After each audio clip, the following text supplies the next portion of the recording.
ꯃꯌꯥꯝꯗꯁꯨ ꯃꯌꯥꯝ ꯁꯤꯒꯤ ꯆꯦꯅꯦꯜꯁꯤꯅ ꯃꯃꯥꯡꯗ ꯍꯦꯜꯊ ꯇꯤꯞꯁ ꯁꯤꯌꯔ ꯇꯧꯖꯈ꯭ꯔꯦ ꯁꯤꯒꯤ ꯇꯣꯄꯤꯛꯁꯤꯒꯤ ꯃꯇꯥꯡꯗ ꯃꯌꯥꯝꯗ ꯃꯈꯥ ꯆꯠꯊꯔꯛꯄ ꯑꯣꯏꯅ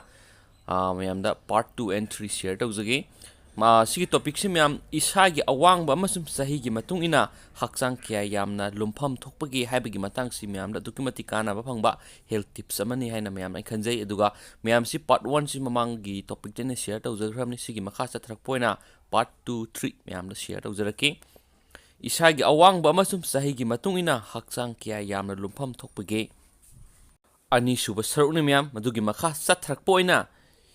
ꯃꯥꯒꯤ ꯋꯥꯡꯕꯒ ꯂꯨꯝꯕꯒ ꯁꯤꯒꯤ ꯃꯥꯒꯤ ꯂꯩꯐꯝ ꯊꯣꯛꯄ ꯆꯥꯡꯗꯨ ꯃꯌꯥꯝꯗ ꯁꯤꯌꯔ ꯇꯧꯖꯔꯒꯦ ꯐꯤꯠ 5.4 ꯋꯥꯡꯕ ꯃꯤꯑꯣꯏ ꯑꯃꯅ ꯀꯦꯖꯤ 94.9 ꯀꯦꯖꯤ humfuga lumlabadi arumba sang chap sai haigani kg 35.8 humdraga 3.3 lumlabadi arumba heli haigani kg humdraga 9 0.9 dagi adu kg samaga ani dagi 0.9 lumlabadi noiba obesity singani aduga kg samaga 5.2 dagina samaga nifuga nithoiga 0.4 lumlabadi ka hena noiba singani aduga atopa fit 5.5 wangba miyoi amana kg yankhaiga mathoiga 0.8 tagina humfuga 5.3 lumlabadi arumba sang sap sai haigani kg humfuga 3 tagina humdraga 9.9 lumlabadi arumba heli haigani kg marfuga mathoiga 0.6 tagina kg samaga 0.1 lumlabadi noiba obesity singani aduga kg samaga 9 dagi 0.8 tagina kg samaga nifuga taruka point maudraga taruk lumlabadi ka hena noiba singani adu atopa fit 5.6 wangba miyu amana kg yankhai humdoiga 0.5 tagina humfuga 3.1 lumlabadi arumba sang sap sai haigani aduga kg humdra 0.3 dagina marfuga mathoi 0.1 lumlabadi arumba heli haigani kg marfuga mariga 0.3 dagina samaga 8.3 lumlabadi noiba obesity singani aduga kg samaga taraga nithoi dagi samaga yankhaiga mathoiga 0.5 lumlabadi ka hena noiba singani adu atopa fit 5.8 wangba miyoi amana kg yankhaiga mariga point marfuga 9 dagi humfuga 8.3 lumlabadi arumba sang sap sai haigani aduga kg humdraga nithoiga point taraga nithoi dagi marfuga 8.8 lumlabadi arumba heli haigani aduga kg marfuga 3 dagi 0.6 dagina samaga taraga nithoi 0.9 lumlabadi noiba obesity singani aduga kg samaga taraga 5.3 dagi samaga yankhaiga 3 lumlabadi ka hena noiba singani amasum fit 5.9 wangba miyoi amana kg yankhai 3.3 dagina humdraga mathoi 0.3 lumlabadi arumba sang sap sai haigani aduga kg humdra mariga 0.3 dagina marfuga 3.1 lumlabadi arumba heli haigani kg marfuga 8.3 dagina samaga taraga 3.1 lumlabadi noiba obesity singani aduga kg samaga taraga 9.9 dagina samaga humfuga 0.5 lumlabadi ka hena noiba singani fit 5.9 wangba miyoi amana kg yankhaiga 8.9 dagina humdraga 5.8 lumlabadi arumba sang sap sai haigani kg humdraga 9.8 dagina maudraga mathoi 0.3 lumlabadi arumba heli haigani kg maudraga mariga 0.9 dagina samaga kunga nithoiga 0.9 lumlabadi noiba obesity singani aduga kg samaga kunga 3 dagina samaga humdraga 0.5 lumlabadi ka hena noiba singani fit 5.13 wangba miyoi amana kg humfuga mathoiga 0.3 dagina humdraga 9 lumlabadi arumba sang sap sai haigani kg marfuga mathoiga 0.1 dagina maudraga mari 0.3 lumlabadi arumba heli haigani kg maudraga 3.5 dagina samaga kunga 3.5 lumlabadi noiba obesity singani aduga kg samaga kunga 8.2 dagina samaga humdraga 5 lumlabadi ka hena noiba singani aduga atopa fit 3 wangba miyoi amana kg humfuga 3 kg humfuga 0.5 dagina marfuga 0.2 lumlabadi arumba sang sap sai haigani kg marfuga 0.4 dagina maudraga 3.6 lumlabadi arumba heli haigani kg samaga 0.2 dagina samaga kuntraga 0.19 lumlabadi noiba obesity singani aduga kg samaga kuntraga 0.3 dagina samaga marfu lumlabadi ka hena noiba singani BMI asi sizinabada yamna nungaiba araiba method ama oiragasu masigi awatpa khara lai masina atopa factor sing haibadi miyu adugi khwang natragana ningzon gi measurement fat ki proportion natragana distribution amadi muscle mass ki proportion singbadadi पापद याउदे हाइरब factor सिंग असिनसु मियोय अमगी हक्सेल साउन अहोंग लेहली खुदम ओइना परफॉर्मेंस फजब सनरोय सिंग मसा यामना फिट ओय अमदी फेट की चांग हंथना यहोली अदबो मखोयगी मसादा मसलगी मास चांग यामना यावबा मरमना BMI वांगबा याय असिगुंबा मियोय सिंगदा BMI वांगले हाइदुना हक्सांगी अरुंबा हेले हाइबा यादे BMI असिना मियोय अमबु लुम्फम थोकपा चांगदा lumlibara haibagi matangda saurakpa amadi khangan bangami adumainama miyoy adugi arumba du sangsaribra sadabra haiba chapsana khangan ba honabadadi BMI khaktang sizinaroidabani ani suba pambai weight to hip ratio WHR miyoy amagi weight to hip ratio WHR na miyoy amagi pukta yopam thokpa sangdagi hena phet yawbra yawdabra haibagi matangda khangan bangami miyu amagi weights to hip measurement miyu adugi khwanga ningzon gi sawbugi sangda compare tawi haksangi mayai thangba saruk puk khwangi saruktana phet ki saruk hena yawba miyoy singdana hena cardiovascular disease amasum diabetes narakpa yabagi oithokpa lai haina research kyan utli sinma ani super part ne ahum super part mari super part mathang share tawjarage mem ngasidi aduna mamangi part 2 mem yeng hawdo bataraga di first part to so na videos ki description na link da hapsaramge aduga part 1 no yeng biu du makha sa tharak na part 2 3 4 sim mem puna yeng biu ahum suba sarukta Eshagi Awangba amasum sahi gi matung ina hakchang kayam lumpham thokpage ningzon ga changdamnabada khwang chawbagi sang heliba makai asiguma khudong thibagi sang asi wangba heli maram asi leibena miyoy amabu masagi oipham thokpa changda lumlibara amadi chawribara khangnabagi dama weights to hips ratio WHR asi kanaraba khulai ama oiri weights to hip ratio karamna ongadagi khwangi chawbagi sang onba matamda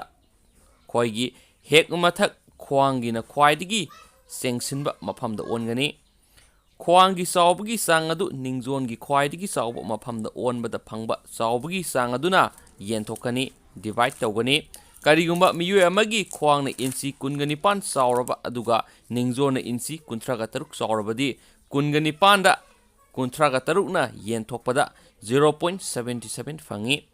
weights to hips ratio WHR gi sangna kari khangan bage WHR na miyoy amada cardiovascular disease ki risk lehanbagi sangasi nupa amasum nupi da khenai maramdi nupa amasum nupi gi haksangi sawong sada khena banani evidence singi matungina WHR na cardiovascular disease ki maramda khangan basing adu makhara piri nupa singi oina WHR 0.9 gi makhada leiragadi cardiovascular health ki problem nemi haibani 0.9 digina 0.99 leiragadi mayai oirappa sangda risk leire haibani aduga 1.0 natragana masigi mathakta leiragadi risk wang le haibani nupi singi oina WHR 0.8 ki makhada leiragadi risk nemi 0.8 tagina 0.89 forward leiragadi mayai oirappa sangda risk leire aduga 0.9 gi mathakta leiragadi risk wang le haibani adumainamak hairiba mising singasi mafam gi leiriba miyoy phurup singi matung ina khenabadi yai miyoy amada heart attack amadi atopa haksel yoiba khodong thiningai oiba phibam singi maramda mangjongnana khanganba ngamba asi BMI dagidi WHR na heli malemgi tuan ba lebak taramathoi gi miyoy lising amaga sahumga nifuga mapan gi health record ta yumpham oiraga satakiba kumja lising ani ga tara humdo da publish tawkiba study amada WHR gi sangwangba miyoy singasi colorectal surgery ga mari lainana medical amasum surgical complications sing thengnabagi risk wangba heli haiba khangbangamki adomainamak WHR na miyoy amagi hakchang pumbagi fat percentage natragana muscle ga fat gi ratio di sapsana on bangamde ahum suba pambai weights to height ratio WTHR weights to height ratio WTHR asisu miyoy amana thamoi gi laina ising puksat diabetes amadi overall mortality na singbasing mangjaw nana ꯈꯪꯕ ꯌꯥꯕ ꯈꯨꯠꯂꯥꯏ ꯑꯃꯅꯤ ꯃꯁꯤ BMI ꯗꯒꯤ ꯍꯦꯟꯅ ꯀꯥꯟꯅꯕ ꯍꯦꯜꯂꯤ ꯃꯤꯑꯣꯏ ꯑꯃꯒꯤ ꯈ꯭ꯋꯥꯡ ꯆꯥꯎꯕꯒꯤ ꯆꯥꯡ ꯑꯗꯨ ꯃꯁꯥꯒꯤ ꯑꯋꯥꯡꯕꯒꯤ ꯇꯪꯈꯥꯏꯗꯒꯤ ꯍꯟꯊꯔꯕꯗꯤ ꯃꯤꯑꯣꯏ ꯑꯗꯨ ꯃꯤ ꯁꯤꯕ ꯌꯥꯕ ꯑꯅꯥ ꯑꯌꯦꯛ ꯊꯦꯡꯅꯕ ꯌꯥꯕꯒꯤ ꯔꯤꯛꯁ ꯅꯦꯝꯃꯤ weight to health ratio WTHR ꯀꯔꯝꯅ ꯑꯣꯟꯒꯗꯒꯦ ꯃꯤꯑꯣꯏ ꯑꯃꯅ WTHR ꯆꯥꯡ ꯆꯥꯅ ꯂꯩꯒꯦ ꯍꯥꯏꯔꯕꯗꯤ ꯃꯁꯥꯒꯤ ꯈ꯭ꯋꯥꯡꯒꯤ ꯆꯥꯎꯕꯒꯤ ꯆꯥꯡ ꯑꯗꯨꯒꯤ ꯌꯥꯝꯗ꯭ꯔꯕꯗ ꯁꯔꯨꯛ ꯑꯅꯤ ꯋꯥꯡꯒꯗꯕꯅꯤ WTHR ꯑꯣꯟꯅꯕꯒꯤꯗꯃꯛ ꯈ꯭ꯋꯥꯡ ꯆꯥꯎꯕꯒꯤ ꯆꯥꯡꯗ ꯑꯋꯥꯡꯕꯒꯤ ꯆꯥꯡ ꯑꯗꯨꯅ ꯌꯦꯟꯊꯣꯛꯀꯅꯤ ꯑꯁꯨꯝꯅ ꯑꯣꯟꯕ ꯑꯁꯤꯗ ꯐꯪꯂꯛꯂꯤꯕ ꯃꯁꯤꯡ ꯑꯗꯨ 0.5ꯇꯒꯤ ꯍꯟꯊꯔꯒꯗꯤ ꯃꯤꯑꯣꯏ ꯑꯗꯨꯒꯤ ꯑꯔꯨꯝꯕ ꯆꯥꯡ ꯆꯞ ꯆꯥꯔꯤ ꯍꯥꯏꯕ ꯌꯥꯏ ꯐꯤꯠ 5ꯒꯤ ꯏꯟꯆꯤ 4 ꯋꯥꯡꯕ ꯋꯥꯡꯕꯤ ꯅꯨꯄꯤ ꯑꯃꯒꯤ ꯈ꯭ꯋꯥꯡ ꯆꯥꯎꯕꯒꯤ ꯆꯥꯡ ꯏꯟꯆꯤ 32 ꯃꯈꯥꯗ ꯂꯩꯒꯗꯕꯅꯤ ꯐꯤꯠ 3 ꯋꯥꯡꯕ ꯅꯨꯄꯥ ꯑꯃꯒꯤ ꯈ꯭ꯋꯥꯡ ꯆꯥꯎꯕꯒꯤ ꯆꯥꯡ ꯏꯟꯆꯤ 33ꯀꯤ ꯃꯈꯥꯗ ꯂꯩꯒꯗꯕꯅꯤ ꯍꯥꯏꯔꯤꯕ ꯆꯥꯡꯁꯤꯡ ꯑꯁꯤꯗ ꯂꯩꯔꯒꯗꯤ ꯃꯤꯑꯣꯏ ꯑꯗꯨꯒꯤ WTHR ꯗꯨ 0.5ꯀꯤ ꯍꯦꯛ ꯃꯈꯥꯗ ꯂꯩꯒꯅꯤ ꯀꯨꯝꯖꯥ ꯏꯪ 2013ꯗ PROS 1 ꯀꯧꯕ ꯖꯔꯅꯦꯜꯗ ꯄꯕ꯭ꯂꯤꯁ ꯇꯧꯈꯤꯕ ꯁ꯭ꯇꯗꯤ ꯑꯃꯗ ꯍꯛꯁꯦꯜꯒꯤ ꯑꯣꯏꯕ ꯈꯨꯗꯣꯡꯆꯥꯗꯕꯅ ꯃꯔꯝ ꯑꯣꯏꯔꯒ ꯃꯤ ꯁꯤꯍꯟꯕꯒꯤ ꯃꯇꯥꯡꯗ ꯃꯥꯡꯖꯧꯅꯅ ꯈꯪꯍꯟꯕ ꯉꯝꯕꯒꯤ ꯆꯥꯡ ꯑꯁꯤ BMI ꯗꯒꯤ WTHR ꯅ ꯍꯦꯜꯂꯤ ꯍꯥꯏꯅ ꯔꯤꯁꯔꯆꯔꯁꯤꯡꯅ ꯐꯣꯡꯗꯣꯛꯈꯤ ꯃꯌꯥꯝꯁꯤꯅ ꯑꯍꯨꯝꯁꯨꯕ ꯄꯥꯔꯠ ꯂꯣꯏꯁꯤꯟꯖꯔꯦ ꯑꯗꯨꯒ ꯃꯔꯤꯁꯨꯕ ꯄꯥꯔꯠ ꯑꯃꯨꯛ ꯍꯥꯞꯆꯔꯛꯀꯦ ꯏꯁꯥꯒꯤ ꯑꯋꯥꯡꯕ ꯑꯃꯁꯨꯡ ꯆꯍꯤꯒꯤ ꯃꯇꯨꯡ ꯏꯟꯅ ꯍꯛꯆꯥꯡ ꯀꯌꯥ ꯌꯥꯝꯅ ꯂꯨꯝꯐꯝ ꯊꯣꯛꯄꯒꯦ ꯃꯔꯤꯁꯨꯕ ꯄꯥꯔꯠ ꯃꯌꯥꯝꯗ ꯁꯤꯌꯔ ꯇꯧꯖꯒꯦ ꯀꯨꯝꯖꯥ ꯏꯪ 2013ꯗ PLOS 1 ꯀꯧꯕ ꯖꯔꯅꯦꯜꯗ ꯄꯕ꯭ꯂꯤꯁ ꯇꯧꯈꯤꯕ ꯁ꯭ꯇꯗꯤ ꯑꯃꯗ ꯍꯛꯁꯦꯜꯒꯤ ꯑꯣꯏꯕ ꯈꯨꯗꯣꯡꯆꯥꯗꯕꯅ ꯃꯔꯝ ꯑꯣꯏꯔꯒ ꯃꯤ ꯁꯤꯍꯟꯕꯒꯤ ꯃꯇꯥꯡꯗ ꯃꯥꯡꯖꯧꯅꯅ ꯈꯪꯍꯟꯕ ꯉꯝꯕꯒꯤ ꯆꯥꯡ ꯑꯁꯤ BMI ꯗꯒꯤ WTHR ꯅ ꯍꯦꯜꯂꯤ ꯍꯥꯏꯅ ꯔꯤꯁꯔꯆꯔꯁꯤꯡꯅ ꯐꯣꯡꯗꯣꯛꯈꯤ ꯁ꯭ꯇꯗꯤꯒꯤ ꯔꯤꯁꯔꯆꯔꯁꯤꯡ ꯑꯗꯨꯅ ꯇꯣꯉꯥꯟ ꯇꯣꯉꯥꯟꯕ ꯃꯤꯑꯣꯏ ꯀꯥꯡꯂꯨꯞꯁꯤꯡꯒꯤ ꯃꯤꯑꯣꯏ 3,00,000 ꯂꯣꯝꯅ ꯁꯔꯨꯛ ꯌꯥꯈꯤꯕ ꯑꯇꯣꯞꯄ ꯁ꯭ꯇꯗꯤ ꯑꯃꯒꯤ ꯐꯥꯏꯟꯗꯤꯡꯁꯤꯡꯒꯤ ꯃꯇꯥꯡꯗꯁꯨ ꯐꯣꯡꯗꯣꯛꯈꯤ ꯍꯥꯏꯔꯤꯕ ꯑꯇꯣꯞꯄ ꯁ꯭ꯇꯗꯤ ꯑꯗꯨꯅꯁꯨ ꯍꯥꯔꯠ ꯑꯦꯇꯦꯛ ꯁ꯭ꯇ꯭ꯔꯣꯛ ꯏꯁꯤꯡ ꯄꯨꯛꯆꯠ ꯑꯃꯗꯤ ꯍꯥꯏꯄꯔꯇꯦꯟꯁꯟꯅꯆꯤꯡꯕꯒꯤ ꯃꯔꯝꯗ ꯃꯥꯡꯖꯧꯅꯅ ꯈꯪꯍꯟꯕ ꯉꯝꯕꯒꯤ ꯃꯇꯥꯡꯗ BMI ꯗꯒꯤ WHTR ꯅ ꯍꯦꯟꯅ ꯐꯩ ꯍꯥꯏꯅ ꯎꯠꯈꯤ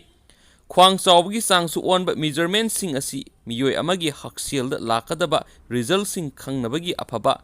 ꯏꯟꯗꯤꯀꯦꯇꯔꯁꯤꯡ ꯑꯣꯏꯕ ꯌꯥꯏ ꯃꯔꯝꯗꯤ ꯍꯛꯆꯥꯡꯒꯤ ꯃꯌꯥꯏ ꯊꯪꯕ ꯁꯔꯨꯛꯀꯤ ꯃꯐꯝꯗ ꯄꯩꯁꯤꯜꯂꯒ ꯂꯩꯕ ꯐꯦꯠꯁꯤꯡ ꯑꯁꯤꯅ ꯍꯥꯔꯠ ꯀꯤꯗꯅꯤ ꯑꯃꯁꯨꯡ ꯂꯤꯚꯔꯗ ꯌꯥꯝꯅ ꯑꯃꯥꯡ ꯑꯇꯥ ꯊꯣꯛꯍꯟꯕ ꯉꯝꯃꯤ centre for disease control and prevention CDCꯒꯤ ꯃꯇꯨꯡ ꯏꯟꯅ ꯏꯟꯆꯤ 40 ꯅꯠꯇ꯭ꯔꯒꯅ ꯃꯁꯤꯗꯒꯤ ꯍꯦꯟꯅ ꯈ꯭ꯋꯥꯡ ꯆꯥꯎꯕ ꯅꯨꯄꯥ ꯑꯃꯁꯨꯡ ꯏꯟꯆꯤ 35 ꯅꯠꯇ꯭ꯔꯒꯅ ꯃꯁꯤꯗꯒꯤ ꯍꯦꯟꯅ ꯈ꯭ꯋꯥꯡ ꯆꯥꯎꯕꯤ ꯅꯨꯄꯤꯅ ꯑꯇꯣꯞꯄ ꯃꯤꯑꯣꯏꯁꯤꯡꯗꯒꯤ ꯇꯥꯏꯞ 2 ꯗꯥꯏꯕꯦꯇꯤꯁ ꯕ꯭ꯂꯗ ꯄ꯭ꯔꯦꯁꯔ ꯋꯥꯡꯕ ꯀꯣꯔꯣꯅꯔꯤ ꯑꯥꯔꯇꯔꯤ ꯗꯤꯖꯤꯁꯅꯆꯤꯡꯕꯒꯤ ꯔꯤꯛꯁ ꯋꯥꯡꯕ ꯍꯦꯜꯂꯤ ꯍꯥꯏꯔꯤ ꯃꯔꯤꯁꯨꯕ ꯄꯥꯝꯕꯩ body fat percentage body fat percentage ꯍꯥꯏꯕꯁꯤ ꯃꯤꯑꯣꯏ ꯑꯃꯗ ꯌꯥꯎꯕ ꯐꯦꯠꯀꯤ ꯑꯔꯨꯝꯕꯗ ꯃꯍꯥꯛꯀꯤ ꯍꯛꯆꯥꯡ ꯄꯨꯝꯕꯒꯤ ꯑꯔꯨꯝꯕꯅ ꯌꯦꯟꯊꯣꯛꯄꯗ ꯐꯪꯂꯤꯕ ꯑꯗꯨꯅꯤ ꯐꯦꯠ ꯑꯃꯁꯨꯡ ꯁ꯭ꯇꯣꯔꯦꯖ ꯐꯦꯠ ꯑꯅꯤꯃꯛ ꯃꯅꯨꯡ ꯆꯜꯂꯤ ꯏꯁꯦꯟꯁꯤꯌꯦꯜ ꯐꯦꯠ ꯃꯤꯑꯣꯏ ꯑꯃꯅ ꯍꯤꯡꯅꯕꯒꯤꯗꯃꯛ ꯏꯁꯦꯟꯁꯤꯌꯦꯜ ꯐꯦꯠ ꯃꯊꯧ ꯇꯥꯏ ꯃꯁꯤꯅ ꯍꯛꯆꯥꯡꯒꯤ ꯇꯉꯥꯏꯐꯗꯕ ꯐꯪꯁꯟꯁꯤꯡꯗ ꯃꯁꯤꯡ ꯌꯥꯝꯂꯕ ꯊꯧꯗꯥꯡ ꯀꯌꯥ ꯃꯔꯨꯝ ꯂꯧꯏ ꯅꯨꯄꯥꯁꯤꯡꯒꯤ ꯑꯣꯏꯅ ꯕꯣꯗꯤ ꯀꯝꯄꯣꯖꯤꯁꯟꯁꯤꯡꯒꯤ ꯆꯥꯗ 2-4 ꯐꯥꯎꯕ ꯌꯥꯎꯔꯕꯗꯤ ꯍꯛꯆꯥꯡꯗ ꯑꯐꯕ ꯑꯣꯏ ꯑꯗꯨꯒ ꯅꯨꯄꯤꯁꯤꯡꯒꯤ ꯑꯣꯏꯅꯗꯤ ꯆꯥꯗ 10-18 ꯐꯥꯎꯕ ꯐꯩ ꯍꯥꯏꯅ ꯑꯃꯦꯔꯤꯀꯟ ꯀꯥꯎꯟꯁꯤꯜ ꯑꯣꯟ ꯑꯦꯛꯁꯔꯁꯥꯏꯖ ACEꯅ ꯍꯥꯏꯔꯤ ꯁ꯭ꯇꯣꯔꯦꯖ ꯐꯦꯠ ꯐꯦꯇꯤ ꯇꯤꯁꯨꯅ ꯊꯕꯛ ꯑꯃꯗꯤ ꯄꯨꯛꯀꯤ ꯁꯔꯨꯛꯇ ꯌꯥꯎꯕ ꯏꯟꯇꯔꯅꯦꯜ ꯑꯣꯔꯒꯥꯟꯁꯤꯡꯕꯨ ꯉꯥꯛꯊꯣꯛꯏ ꯑꯃꯗꯤ ꯍꯛꯆꯥꯡꯅ ꯏꯅꯔꯖꯤ ꯃꯊꯧ ꯇꯥꯔꯛꯄ ꯃꯇꯝꯗꯁꯨ ꯁꯤꯖꯤꯟꯅꯩ ꯃꯤꯑꯣꯏ ꯑꯃꯗ ꯌꯥꯎꯕ ꯌꯥꯕ ꯐꯦꯠ ꯄꯔꯁꯦꯟꯇꯦꯖ ꯑꯁꯤ ꯃꯤꯑꯣꯏ ꯑꯃꯒꯤ ꯍꯛꯆꯥꯡꯒꯤ ꯐꯤꯕꯝ ꯅꯠꯇ꯭ꯔꯒꯅ ꯑꯦꯛꯇꯤꯚꯤꯇꯤ ꯂꯦꯚꯦꯜꯒꯤ ꯃꯈꯥ ꯄꯣꯜꯂꯤ ACEꯅ ꯔꯤꯀꯃꯦꯟ ꯇꯧꯕꯒꯤ ꯃꯇꯨꯡ ꯏꯟꯅ ꯅꯨꯄꯥ ꯑꯃꯗꯤ ꯅꯨꯄꯤꯁꯤꯡꯗ ꯍꯛꯆꯥꯡꯒꯤ ꯐꯤꯕꯝ ꯅꯠꯇ꯭ꯔꯒꯅ ꯑꯦꯛꯇꯤꯚꯤꯇꯤ ꯂꯦꯚꯦꯜ ꯈꯦꯠꯅꯕꯒꯤ ꯃꯇꯨꯡ ꯏꯟꯅ ꯌꯥꯎꯕ ꯐꯦꯠ ꯄꯔꯁꯦꯟꯇꯦꯖꯁꯤꯡꯗꯤ ꯁꯥꯟꯅ ꯈꯣꯠꯅꯕꯒꯤ ꯊꯕꯛ ꯇꯧꯕ ꯅꯨꯄꯥꯁꯤꯡꯗ 6 13% ꯅꯨꯄꯤꯁꯤꯡꯗꯅ 14 20% ꯁꯥꯟꯅ ꯈꯣꯠꯅꯕꯒꯤ ꯊꯕꯛꯇꯤ ꯇꯧꯗꯕ ꯐꯤꯠ ꯑꯣꯏꯕ ꯅꯨꯄꯥꯁꯤꯡꯗ 14 70% ꯅꯨꯄꯤꯁꯤꯡꯗꯅ 12 23% ꯍꯛꯆꯥꯡꯒꯤ ꯐꯤꯕꯝ ꯑꯀꯥꯏꯕ ꯑꯣꯏꯗꯕ ꯅꯨꯄꯥꯁꯤꯡꯗ 19 15% ꯅꯨꯄꯤꯁꯤꯡꯗꯅ 15 19% ꯍꯛꯆꯥꯡꯒꯤ ꯑꯔꯨꯝꯕ ꯍꯦꯟꯕ ꯅꯨꯄꯤꯁꯤꯡꯗꯅ 33 38% ꯅꯨꯄꯤꯁꯤꯡꯗꯅ 32 91% ꯍꯛꯆꯥꯡ ꯅꯣꯏꯕ ꯑꯣꯕꯦꯁꯤꯇꯤ ꯅꯨꯄꯥꯁꯤꯡꯗꯅ 39% ꯅꯠꯇ꯭ꯔꯒꯅ ꯃꯊꯛ ꯅꯨꯄꯤꯁꯤꯡꯗꯅ 92% ꯅꯠꯇ꯭ꯔꯒꯅ ꯃꯊꯛ ꯑꯁꯤꯅꯆꯤꯡꯕꯅꯤ ꯍꯛꯆꯥꯡꯒꯤ ꯐꯦꯠꯀꯤ ꯄ꯭ꯔꯄꯣꯔꯁꯟ ꯋꯥꯡꯕꯅ ꯏꯁꯤꯡ ꯄꯨꯛꯆꯠ ꯊꯃꯣꯏꯒꯤ ꯂꯥꯏꯅꯥ ꯕ꯭ꯂꯗ ꯄ꯭ꯔꯦꯁꯔ ꯋꯥꯡꯕ ꯑꯃꯗꯤ ꯁ꯭ꯇ꯭ꯔꯣꯛꯀꯤ ꯔꯤꯛꯁ ꯋꯥꯡꯏ ꯍꯥꯏꯕ ꯎꯠꯂꯤ hakchang fat percentage calculate tauba haibisi miyoi amagi fitness level onabagi kanaraba pambai amani maramdi masina miyoi adugi body composition gi maramda khangali adubu masigi ona tainabada BMI nadi hakchang fat amasum muscle massing khandokpa ngamde hakchang fat chang karamna onbage caliper sizinaduna body fat oli onbagi result aduna miyoi amada akaknabai health risk ki lakpa yabagi oithokpa laibara laitabra haibadu utli khwaidagi common oiba body fat percentage onabagi mawongdi skin fold measurement ama sizinaba asini masida akhanaba makhalgi caliper sizinaduna unsada saplaga oli body fat onabagi atopa pombay kya sulari makhoi singadugi manungda hydrostatic body fat measuring ear densitometry dual energy x-ray absorptiometry DXA bioelectrical